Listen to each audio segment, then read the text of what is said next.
அக்கா வெள்ளம் இருந்தா ஒரு 1/2 கிலோ கொடுங்க. தரேங்கண்ணா. என்னங்கண்ணா? இந்த வெள்ளை என்னக்கா கருப்பா இருக்கு, எனக்கு கருப்பா வேணாக்கா, வெள்ளையா கொடுங்கக்கா. இருந்தா கொடுங்க, இல்ல வேணாம். ஓ, உங்களுக்கு வெள்ளையாவும் வேணும் நல்ல வெள்ளமாவும் வேணுமா? ஆமாக்கா அந்த மாதிரி தான் கொடுங்கக்கா. அப்ப நீங்க மாத்தி கேட்டுட்டீங்க. கெமிக்கல் வெள்ளமாவும் வேணும் வெள்ளையாவும் வேணும்னு கேளுங்க. அது என்னதுக்கா நல்ல வெள்ளம்? உங்க வீட்டு குழந்தைங்கள்ல இருந்து பெரியவங்க வரைக்கும் எல்லாரும் இனிப்பு பொங்கல் சாப்பிடுவாங்க. அந்த இனிப்பு பொங்கல்ல எந்தவித கெமிக்கலும் இல்லாத வெள்ளத்தை நீங்க யூஸ் பண்ணி செய்யணும்னா அந்த கெமிக்கல் ஃப்ரீ வெள்ளம் எதுன்னு சொல்லி நான் சொல்றேன், நீங்க தெரிஞ்சுக்கோங்க. வெள்ளம் அப்படின்னால எல்லாம் ஒண்ணுதானக்கா, அது என்னதுக்கா கெமிக்கல் ஃப்ரீன்னு சொல்றீங்க? ஆனா கெமிக்கல் ஃப்ரீ வெள்ளம் எப்படி இருக்கும்னா இந்த மாதிரி டார்க் ப்ரௌனா இருந்தாவே இதுல எந்தவித ரசாயனமும் கலந்துருக்காதுங்கண்ணா. அதுவே வெளுப்பாவோ இல்ல வெளிர் மஞ்சள் நிறத்துல இருந்தாலோ அதுல ப்ளீச்சிங் ஏஜென்ட்ஸ் அதிகமா கலந்துருப்பாங்க.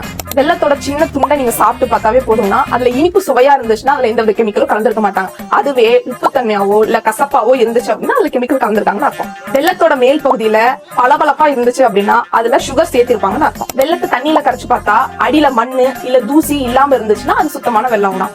அது மட்டும் இல்லைங்கண்ணா, எப்பயுமே வெள்ளத்தை நம்ம யூஸ் பண்ணும்போது தண்ணியில கரைச்சு வடிகட்டி யூஸ் பண்றது ரொம்ப நல்லதுங்கண்ணா. இப்ப சொல்லுங்கண்ணா, நான் கொடுத்த நல்ல வெள்ளம் வேணுமா இல்ல நீங்க கேட்ட கெமிக்கலான வெள்ளை வெள்ளம் வேணுமா?